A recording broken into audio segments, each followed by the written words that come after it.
नमस्कार, मैं हूं आपके साथ रोहित। कांग्रेस में जिस तरीके से बगावत चल रही है, लगातार इस्तीफे पर इस्तीफा हो रहा है। गुलाम नबी आजाद ने इस्तीफा देने के साथ ही कांग्रेस पार्टी का दामन अब छोड़ दिया है। मतलब हाथ का साथ गुलाम नबी आजाद ने छोड़ दिया है और इसके साथ ही उन्होंने नई पार्टी बनाने का ऐलान भी कर दिया है। आपको बता दें कि गुलाम नबी आजाद ने सीधे तौर पर कहा है कि पार्टी के अंदर जिस तरीके से संगठन बनाया जा रहा था, उनका उसमें कोई भी योगदान नहीं था और उनकी नाराजगी की सबसे बड़ी वजह यही बताई जा रही। इसके अलावा उन्होंने ये भी कहा कि राहुल गांधी अध्यक्ष नहीं है तो फिर भी वो फैसले लेते हैं। यहाँ तक कि उनके पीए और उनके जो सुरक्षाकर्मी हैं वो भी फैसले ले रहे हैं। इसके अलावा राहुल गांधी को उन्होंने कहा कि अध्यक्ष वो बने लेकिन चुनाव के जरिए बने।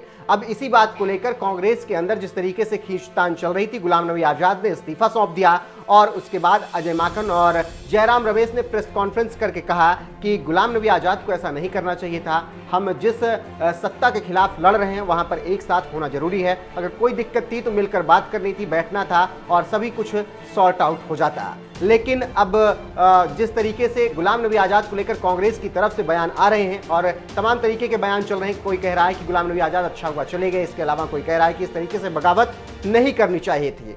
इसी बीच अब गुलाम नबी आजाद को सबसे बड़ा साथ मिला है और कांग्रेस के सबसे बड़े दिग्गज ने गुलाम नबी आजाद के इस इस्तीफे को जायज ठहरा दिया है और उन्होंने भी राहुल गांधी के खिलाफ बयान दे दिया है। आपको बता दें कि वो पूर्व में केंद्रीय मंत्री भी रह चुके हैं, पूर्व राज्यसभा सांसद भी रह चुके हैं। इसके अलावा राजीव गांधी के वक्त से वो कांग्रेस के बहुत बड़े नेता रहे हैं। फिलहाल अब उन्होंने गुलाम नबी आजाद का साथ दिया है और कह दिया है कि बात करना कब से बगावत हो गई। राहुल गांधी अध्यक्ष बने लेकिन चुनाव के जरिए। आपको बता दें कि महाराष्ट्र से आने वाले नेता पृथ्वीराज चौहान ने ये बड़ा बयान दिया है और गुलाम नबी आजाद का साथ देते हुए उन्होंने कह दिया है कि राहुल गांधी के अध्यक्ष बनने में कोई भी हर्ज नहीं है, लेकिन अगर उन्हें अध्यक्ष बनना है तो उसके लिए चुनाव होगा संगठन में, उसके बाद वो अध्यक्ष बन सकते हैं अगर जीतते हैं तो।